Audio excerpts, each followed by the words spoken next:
8ویں number پر آتا ہے ہم نے اپنے آپ کو غیبت سے بچانا ہے۔ غیبت بہت بڑا گناہ ہے۔ حدیث میں آتا ہے کہ زنا سے بھی بڑا گناہ ہے غیبت کرنا۔ غیبت کیا چیز ہے؟ کہ غیبت اس چیز کا نام ہے جب ہم کسی شخص کی اس کے یعنی کہ پیٹھ پیچھے ہم ایسی باتیں کریں جس سے اس کا دل دکھ جائے، تو اس چیز کا نام غیبت ہے۔ کہ دوسرے لوگوں کے ساتھ بیٹھ کے ہم کہتے ہیں کہ یار وہ اس طرح کا ہے، وہ یہ کرتا ہے، وہ کرتا ہے، اس کا اٹھنا بیٹھنا ایسا ہے، وہ یہ ہے وہ ہے۔ جب ہم اس شخص کی اس کی پیٹھ پیچھے برائی بیان کریں گے تو اس چیز کا نام غیبت ہے۔ تو یہ غیبت اتنا بڑا گناہ ہے، زنا سے بھی بڑا گناہ ہے، اور اللہ تعالیٰ کا قرآن کہتا ہے کہ غیبت کرنے والے کو اتنا سزا دی جاتی ہے، اتنا بڑا گناہ ہے۔ اگر کسی شخص کے سامنے اس کا اپنا سکا بھائی یعنی کہ وہ دنیا سے رخصت ہو گیا، وہ فوت ہو چکا ہو، تو اپنے مردہ بھائی کے جسم کا گوشت کاٹ کر چبائے خود، کتنی بڑی تکلیف ہوتی ہے۔ ایک تو اپنا سکا بھائی ہے، دوسرا وہ دنیا سے رخصت ہو چکا ہے، تیسرا پھر ہم اپنے ہی بھائی کا، مردے بھائی کے جسم کا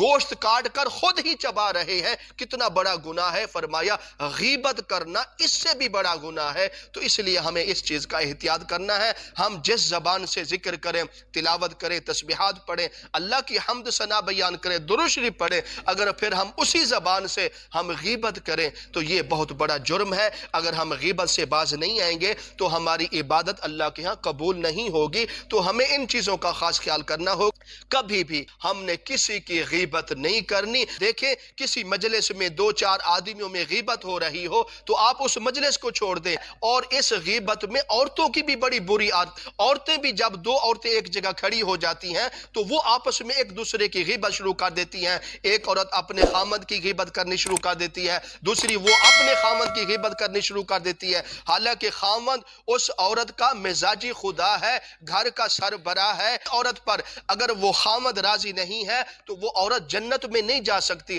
اگر عورت کا خامد اس عورت پر ناراض ہے، وہ نماز پڑھ لے اس کی نماز قبول نہیں ہوگی، وہ روزہ رکھ لے اس عورت کا روزہ قبول نہیں۔ کوئی عبادت عورت کرے گی اگر اس کا خامد اس عورت پر ناراض ہے، اللہ کے ہاں کوئی عبادت قبول نہیں ہوگی۔ لیکن اس کے باوجود عورتوں کی ایک بہت بڑی عادت ہوتی ہے، اس میں ایک بہت بڑی کمزوری پائی جاتی ہے، جب بھی 2-3 عورتیں جمع ہوتی ہیں تو وہ ایک دوسرے کی غیبت کرنی شروع کر دیتی ہیں، فلاں اس طرح، فلاں اس طرح، فلاں اس طرح، حالانکہ ان کو پتہ نہیں کہ غیبت کرنا کتنا بڑا گناہ ہے۔ اس لیے جس طرح مردوں کے لیے غیبت سے بچنا ضروری ہے، اسی طرح عورتوں کو بھی غیبت سے بچنا ضروری ہے۔ مرد غیبت کرے گا اس کو گناہ ملے گا، اسی طرح عورت کو بھی غیبت کرنے سے اتنا گناہ ملے گا۔ مرد کو بھی غیبت سے بچنا چاہیے، عورتوں کو بھی غیبت سے بچنا چاہیے۔ اگر ہم روزہ رکھ کے روزے والی مقدس عبادت کو ہم ادا کریں تو پھر اس کے بعد ہم غیبت کریں اپنی زبانوں سے، یہ مسلمانوں کے لیے اچھی بات نہیں ہے۔ تو اس لیے ہر انسان کو